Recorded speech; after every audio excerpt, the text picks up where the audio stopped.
सोलापूरच्या खासदार प्रणिती शिंदे यांच्या हस्ते मागास समाजसेवा मंडळ नेहरू नगर येथे Sushilkumar Shinde college of physical education मैदानात ध्वजारोहण करण्यात आले। याप्रसंगी सैनिकी शाळेतील विद्यार्थ्यांच्या वतीने उपस्थितांना मानवंदना देण्यात आली। यावेळी प्रणिती शिंदे यांनी विद्यार्थ्यांना मार्गदर्शन करताना एकतेचे महत्त्व पटवून दिले।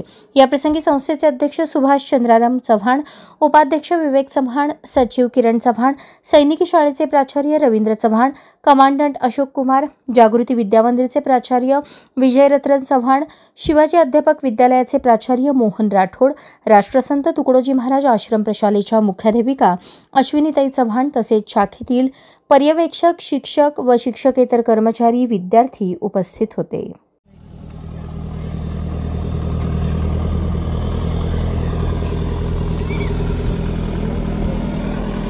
इन्स्पेक्शन टीम मध्ये खासदार प्रणितीताई शिंदे, तसेच मागास समाज सेवा मंडळाचे अध्यक्ष शिवाजी चव्हाण सर, तसेच जय जवान जय किसान मुलांची सैनिकी शाळेचे प्राचार्य रवींद्र चव्हाण सर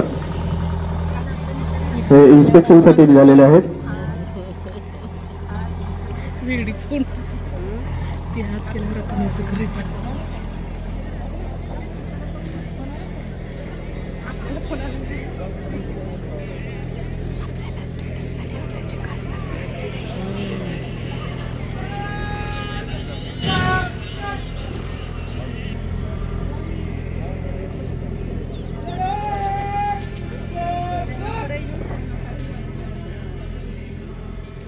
आपल्या या कार्यक्रमासाठी संस्थेचे अध्यक्ष